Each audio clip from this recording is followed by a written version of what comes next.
Welcome students. উচ্চ মাধ্যমিক 2026-এর ফলাফল প্রকাশিত হয়েছে। তোমরা অনেকেই পাশ করে গেছো, কিন্তু পাশ করার পর তোমাদের মনে হয়েছে যে সেমিস্টার 3-এর কিছু সাবজেক্ট বা সেমিস্টার 4-এর কিছু সাবজেক্টে আমার আরও ভালো রেজাল্ট হতো। আমি যদি আবার পরীক্ষা দিই তাহলে আমি ভালো রেজাল্ট করতে পারবো। তোমরা আমাকে অনেকে কমেন্টে জানিয়েছো যে স্যার কাইন্ডলি একটু বলুন আমি সেমিস্টার 3 স্যারেন্ডার করে আবার পরীক্ষা দিতে পারবো কি না, বা সেমিস্টার 4 স্যারেন্ডার করে আবার পরীক্ষা দিতে পারবো কি না। অর্থাৎ সেমিস্টার 3 বা সেমিস্টার 4 যাই করতে চাও না কেন, তোমাকে মার্কশিটটা আগে স্যারেন্ডার করতে হবে। কিন্তু তুমি কি সেমিস্টার 3-এর এক্সাম দিতে পারবে? আমার প্রশ্নটা সেখানেই যে সেমিস্টার 4-এর এক্সামটা দিতে পারবে, না সেমিস্টার 3-এর এক্সাম দিতে পারবে, না সেমিস্টার 3-4 দুটোই এক্সাম দিতে পারবে। কাউন্সিলের রুলটা কী আছে? কাউন্সিলের রুল 10। এই 10-এর রুলে আসছি, যেটা গত 24/2/2026-এ কাউন্সিলে একটি নোটিফিকেশান করেছিল। সেই নোটিফিকেশানটা সেটাই আমি তোমাদেরকে বলছি। সেখানে কিছু সংশোধন ছিল, সেখানে রুল 10-এর সংশোধনও করা হয়েছে। 10 রুলে কী আছে? 10-এর 1-এ বলা আছে যে যদি কোনো ক্যান্ডিডেট অপশনাল ইলেকটিভ সাবজেক্টে ফেল করে তাহলে কিন্তু সে ওই অপশনাল ইলেকটিভ সাবজেক্টের পরীক্ষা দিতে পারবে। তাহলে সেটা করার জন্য তাকে স্কুলে যেতে হবে এবং তার ওই মার্কশিটটা পুরোটা স্যারেন্ডার করতে হবে, এবং কাউন্সিলের একটা কন্ডিশন আছে যে আন্ডারটেকিং দিতে হবে, সে কোথাও ভর্তি হতে পারবে না। এটা গেল একটা দিক, এটা নিয়ে আমি আরও পরে ডিটেলসে অন্য ভিডিওতে আলোচনা করে দেব। কিন্তু আজকে আমার যেটা আলোচনার বিষয়, যে তোমার সেমিস্টার 3 এবং সেমিস্টার 4-এ সমস্ত বিষয়ে তুমি পাশ করেছো, কিন্তু তোমার এখন মনে হচ্ছে যে রেজাল্টটাকে আরও আমি ইমপ্রুভ করতে চাই। তাহলে সেমিস্টার 3-এর আমি ইমপ্রুভমেন্ট দিতে চাই।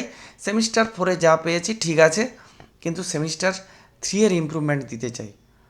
তাহলে কি কাউন্সিল সেই সুযোগটা তোমার জন্য করেছে? তাহলে কাউন্সিল কি করেছে সেই 10/2 রুলের সেখানেই পরিষ্কার বলা আছে।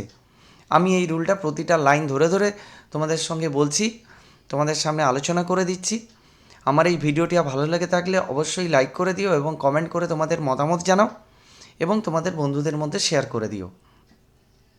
যদি কোনো candidate, if A candidate opts to improve his or her marks or grade in any one or multiple subject of semester 4 even after passing in the concerned subjects, তাহলে যদি কোনো স্টুডেন্ট তার মার্কস এনহ্যান্স করতে চায়, অর্থাৎ marks বাড়াতে চায় একটা সাবজেক্টে বা মাল্টিপল সাবজেক্টে অফ সেমিস্টার 4-এর even after passing in concern subject, যদিও সে সেই সাবজেক্টগুলোতে পাস করে গেছে, তাহলে কি করতে হবে?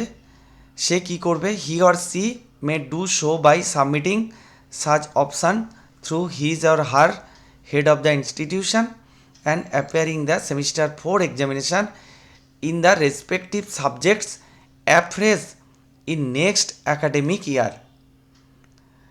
তাহলে এখানে একটা কথা পরিষ্কার বুঝে নাও, পরিষ্কার বলা আছে যে কোনো স্টুডেন্ট যদি তার মার্কস ইমপ্রুভ করতে চায়, যদিও সে সবগুলো সাবজেক্টে পাস করে গেছে, তাহলে তাকে কিন্তু শুধুমাত্র সেমিস্টার 4-এর সাবজেক্টগুলোতেই পরীক্ষা দেওয়ার সুযোগ দেওয়া হবে।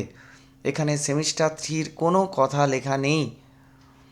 তাহলে সেমিস্টার 3-এর সাবজেক্টগুলোতেই সে শুধু পরীক্ষা দিতে পারবে, এবং এর জন্য তাকে কি করতে হবে?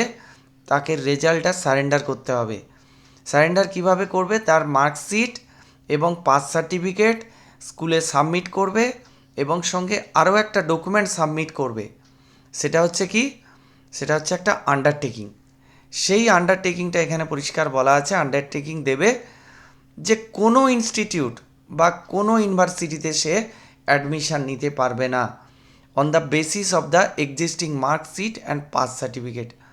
এই মার্কশিট এবং পাস সার্টিফিকেটের উপর বেস করে সে কোথাও অ্যাডমিশান নিতে পারবে না। আমাকে একজন কমেন্ট করেছিল, স্যার আমি যদি কলেজে ভর্তি হই আর এটা যদি সারেন্ডার করে দিই তাহলে কি অসুবিধা হতে পারে? এই ভুলটা কখনোই করো না, কারণ এখন তোমার পোর্টালে ইউনিক স্টুডেন্ট আইডি আছে, সেই আইডি দিয়ে তুমি কিন্তু ধরা পড়ে যাবে। তাই এই ভুলটা কখনোই করতে যাবে না। রেজাল্ট সারেন্ডার করলে কখনোই কলেজে ভর্তি হতে যেও না।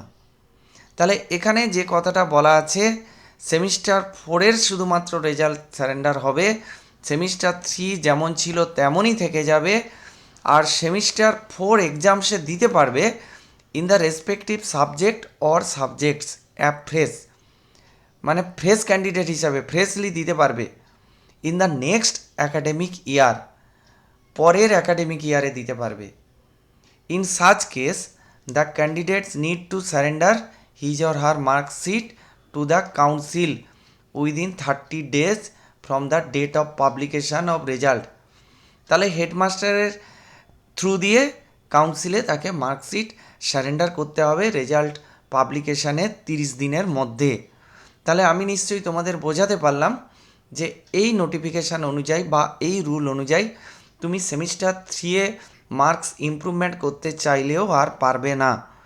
তুমি মার্কস ইমপ্রুভমেন্ট করতে চাইলে শুধুমাত্র সেমিস্টার 4-এ যে সাবজেক্টগুলোর পরীক্ষা দিয়েছো এবং সবগুলোতে পাসও করেছো, তা সেই পাস সার্টিফিকেট এবং মার্কশিট সারেন্ডার করে তবেই তুমি সেমিস্টার 4 1 বছর পরে আবার পরীক্ষা দেবে, এবং সেখানে যে ফাইনাল যে রেজাল্টটা আসবে সেটা তোমাকে মেনে নিতে হবে।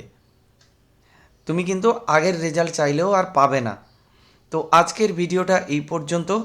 আশা করি তোমাদের মধ্যে এই মার্কস সারেন্ডার করা বা ইমপ্রুভমেন্ট টেস্ট নিয়ে যে কনফিউশন ছিল সেটা দূর করতে পেরেছি। এই ভিডিওটি ভালো লেগে থাকলে অবশ্যই লাইক করে দিও এবং কমেন্ট করে তোমাদের মতামত জানাও। Thank you.